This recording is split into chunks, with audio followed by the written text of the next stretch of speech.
All right, welcome back to Shooting It Straight. Okay, we're going to have a discussion about the topic of shot placement today.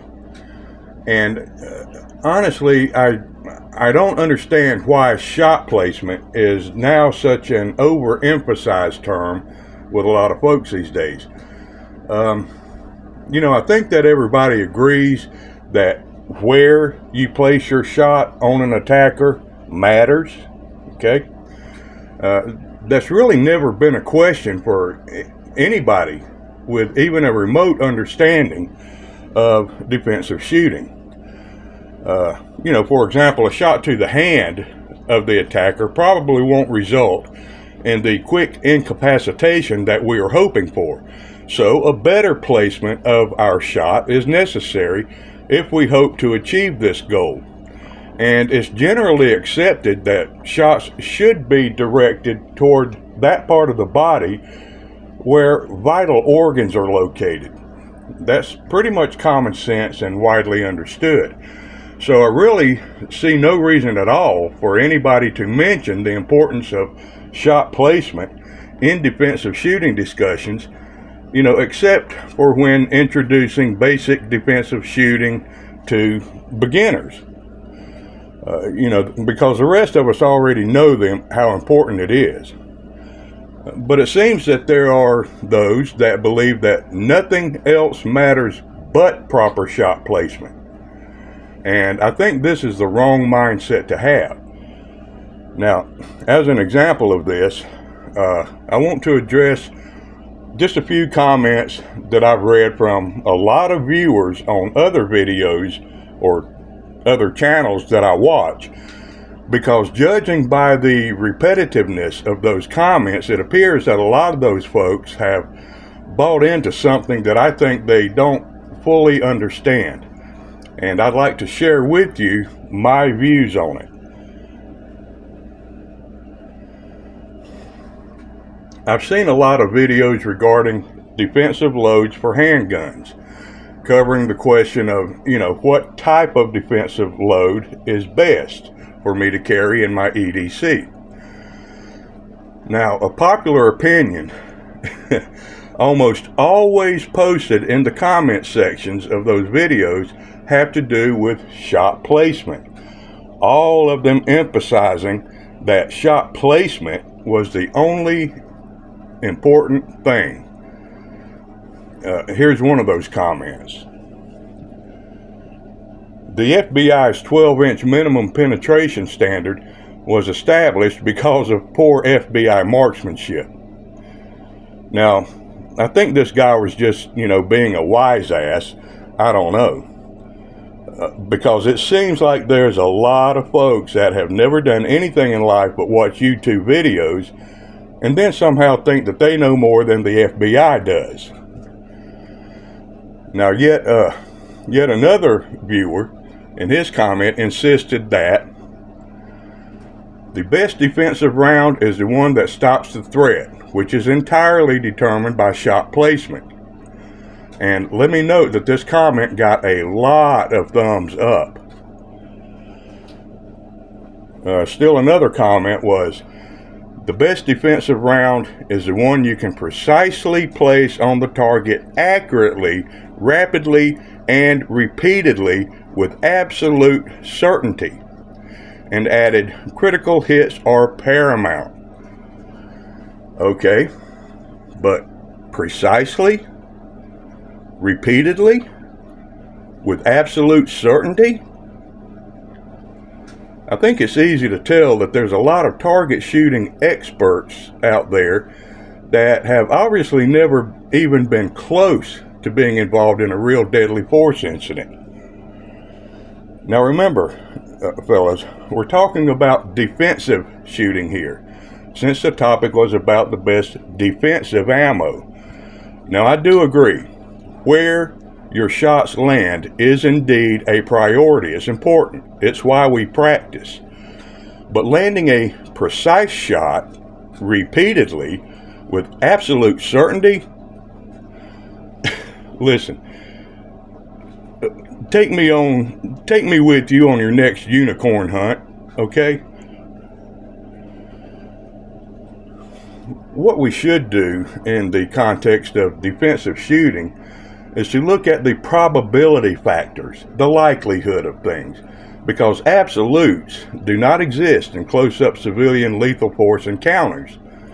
Now, while target shooting on the range, you can take the time to get precise accuracy repeatedly and with absolute certainty. But in a real deadly force shooting situation, you can forget about that sort of crap. Hang on.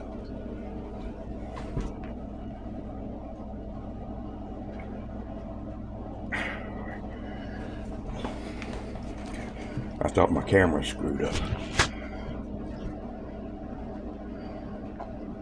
But in a real defensive shooting situation, you can forget about that sort of crap. It ain't gonna happen. Your ability to get off, precise bullseye shots in that situation is highly unlikely. It is highly improbable. You can't assume that you will land any critical shots. So the first comment, the best defensive round is the one that stops the threat, which is determined entirely by shot placement, is only partially correct. Yes, the best defensive round is the one that stops the threat. However, stopping a threat is not always determined by shot placement alone. If the shot is not a direct hit to the CNS, which statistics show us that it probably won't be a hit, then other factors such as cartridge loading, bullet type, and power must come into play in order to bring about rapid incapacitation. I'll get more into detail about that in a minute.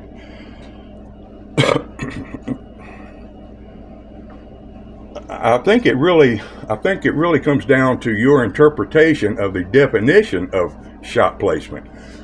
Now, if by shot placement you're speaking mainly in terms of hits or shots to the CNS to automatically or instantly shut down the attacker, then yeah, bullet type or load doesn't matter. At that point, a .22 caliber in the eyeball can instantly incapacitate. But we're talking about intentional, near precise shots here. A shot in which historical data tells us that we will not likely be able to make in the chaotic event like a defensive fight. It's not impossible, but it's highly improbable. This fact is why other variables such as bullet type and power are important, and not just shot placement alone. The whole problem with this kind of precise shot placement thing is in thinking that you can intentionally pull off such a shot on a moving target during a sudden violent attack while you are experiencing the most intense stress of your life. I can tell you from personal experience that doing so is highly improbable. It's very unlikely. And this is not because we have poor shooting skills or anything like that. It's the influence of massive stress and other physiological and psychological factors that will come into play during a deadly force incident that can cause us to be somewhat less than accurate. You don't have that kind of stress on a range. So if you think you're going to be able to intentionally land precise and repeated hits to the CNS or any place else for that matter with absolute certainty in the heat of this fight, I believe you're living in a fantasy bubble. Now, yeah, like everything else in life, there may be exceptions, but those exceptions are rare. In fact, data has shown us for a long time now that you'll be lucky to land one or two shots somewhere in the general torso region in such a hectic fluid event. This is not like shooting at the range, so don't kid yourself.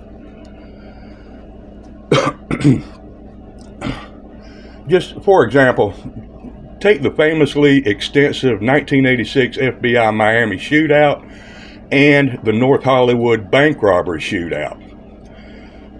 Just as two examples to prove this. In both cases, numerous law enforcement officers were shooting and hitting the suspects, yet none of the cops in either case were ever able to land a single headshot to any of those suspects, which would have instantly ended the shootout. Now, why was such a shot not made?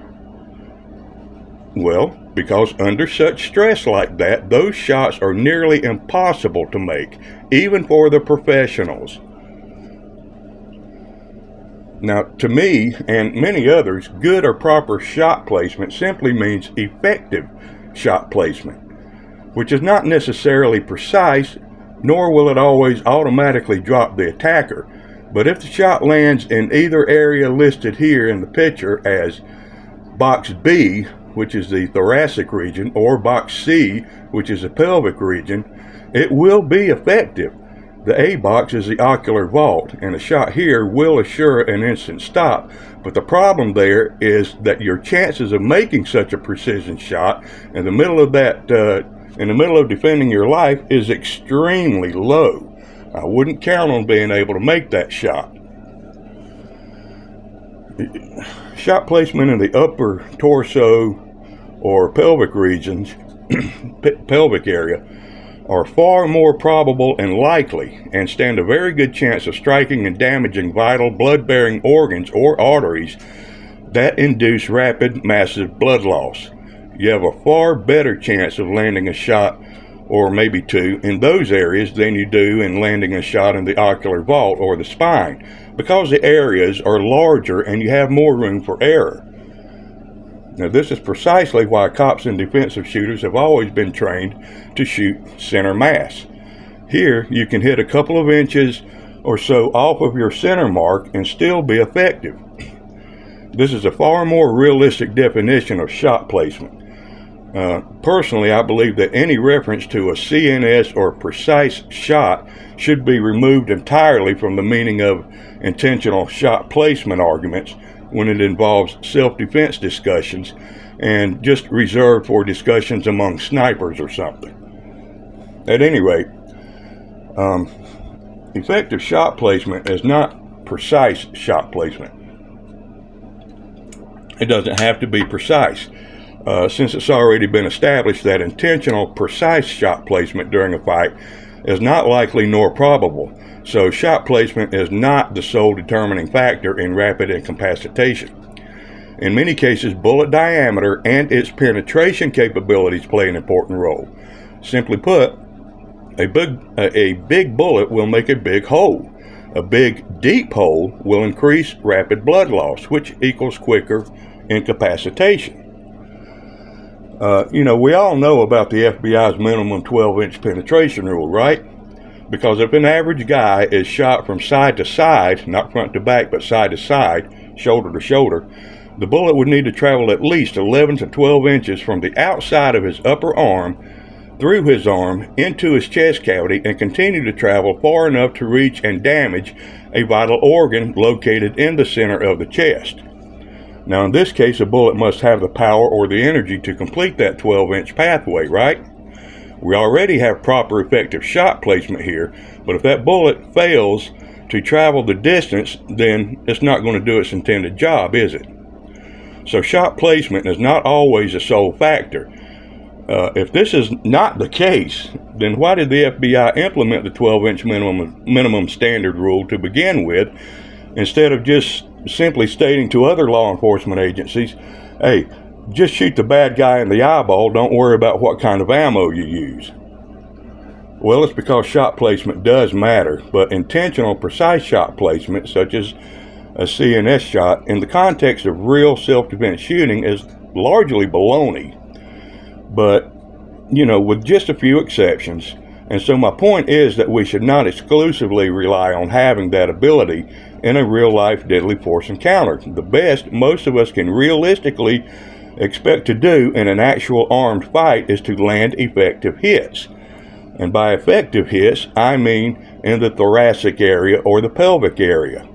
History confirms that defenders are much more likely to land shots in those two areas because it's a larger area than the ocular vault. Thus, they don't need to be as precise.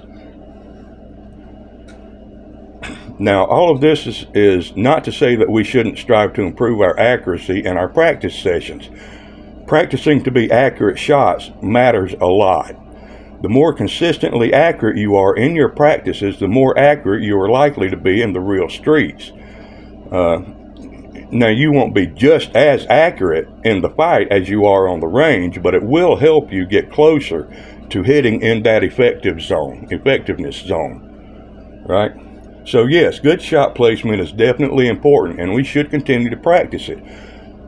I'm just saying, be mindful of the fact that good shot placement is not the only thing that matters when it comes to inducing rapid incapacitation.